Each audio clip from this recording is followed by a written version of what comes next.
If you are a fan of the New York Giants, then you are likely smiling after week 2 while also likely breathing a major sigh of relief.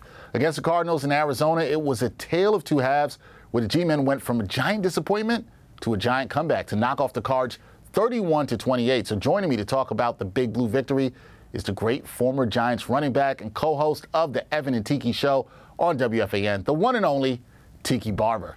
Tiki, how you doing, man? I'm good, Dex. Thanks for having me on, man. No, thank you for being here with me to talk some Giants football. I appreciate that very much.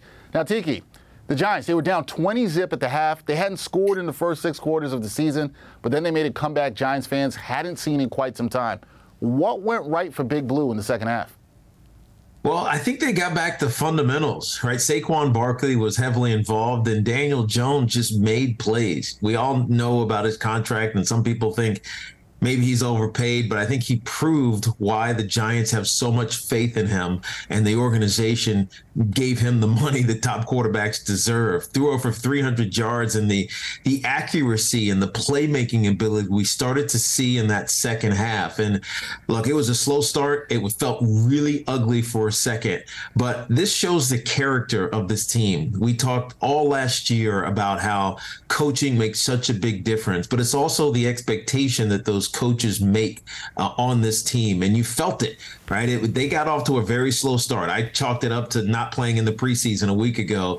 There was no excuse for this weekend, and as crazy as it sounds in week 2, it was must win, because going to San Francisco next week would have been very daunting at 0-2. I give them a ton of credit because this was one that they easily could have fallen apart in. They did not. They fought back and got an unbelievable comeback win. Says a lot about the resiliency of the team and what we saw there. You also mentioned Daniel Jones, which I wanted to bring up here because you could see the grumbling from Giants fans on social media when they were down in this game, Tiki, with some questioning Daniel Jones, his contract. So I got to ask you this. Did Danny Dimes earn his money and silence the critics with his play in the second half? Without a doubt. Without a doubt, he did. I mean, you see the acumen. We talk about the Danny Dimes. You just said it, Dex. He gets that name, that nickname, not because he throws short passes. We see it when he has weapons downfield, the deep bomb to Jalen Hyatt, a couple of big passes that he made, the touchdown at the end to Isaiah Hodgins.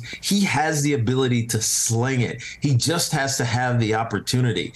Week 1 was a disaster for the Giants, 40-0 against the Dallas Cowboys. He was constantly pressured, and we saw a kind of a change of that. Marcus McKeithen takes over at right guard for Mark Glowinski, and you felt it immediately. There was a difference. And whether or not that had a lasting impact or whether it was the catalyst for the change, it shows that this team is serious about performance, right? You have to do it. You have to earn your playing time. Otherwise, you're going to go to the bench, and that's what Coach Dable has been all about. I think Daniel Jones definitely earned his paycheck this week. I used to have coaches that we should tell me they should pay us after every week. If you don't do your job, you don't get a paycheck. Daniel earned it today. Yeah, he definitely did for sure out there. Second half performance was tremendous from Daniel Jones. Now, Tiki, obviously, this was a huge comeback. The Giants' last comeback win of 20 or more points, that came back in 1950 on November 19th when they played the then Baltimore Colts. Should Giants fans be excited about this win or disappointed that they had to sweat it out with a team that's projected to be one of the worst in the NFL this season? Yeah, I heard this on the way home. This team is on Caleb Williams' watch, right? They're trying to get the #1 overall pick, yet they don't know that.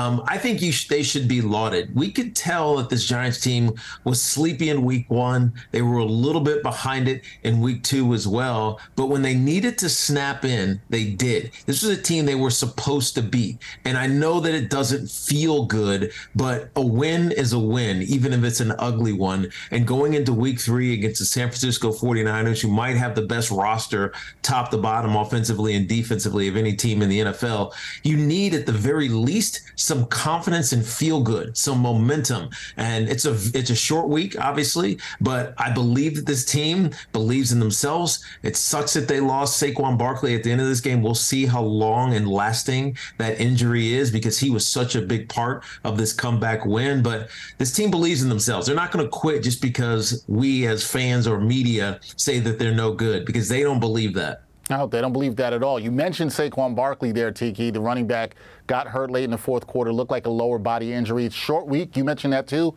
G-men head to San Francisco to play the Niners on Thursday.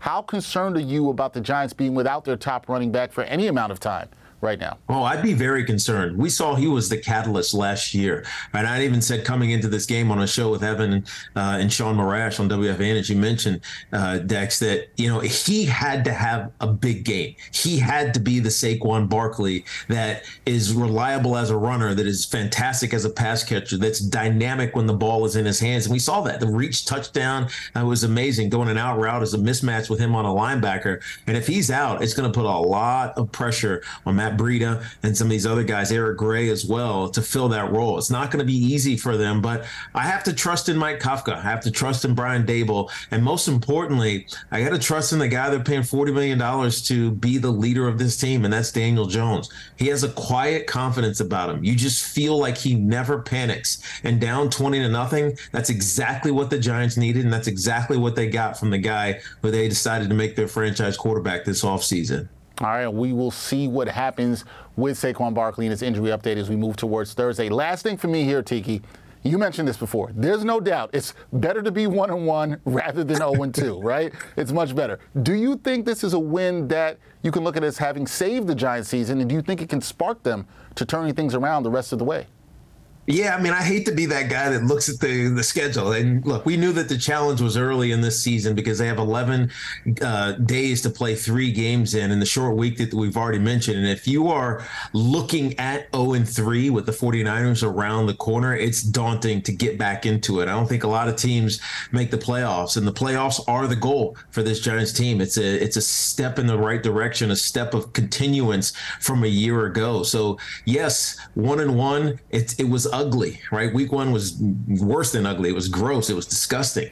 Week 2 was ugly at first, but it became one of the most epic wins that we've seen in a really long time for this team. And that brings energy. It brings excitement. It brings belief, not just in that locker room, but for us as observers and media, consumers. We'll talk positively about them, and you can't discount that. The Giants have a long road ahead of them, especially if Saquon Barkley is banged up. But coming after week 2, 1-1, you can't be anything but pleased and confident with what they can do regardless of the circumstances of any game. Yeah, glass has to at least be half full, in my opinion, coming out here 1-1 instead of 0-2. That is the great Tiki Barber, former Giants running back, also co-host on the Evan and Tiki Show. Catch that on WFAN weekdays afternoons. Tiki, appreciate the time after the game to talk with me. I'll see you, and we'll talk again soon. Most certainly. I'll see you in the hood, brother. Yeah, all right.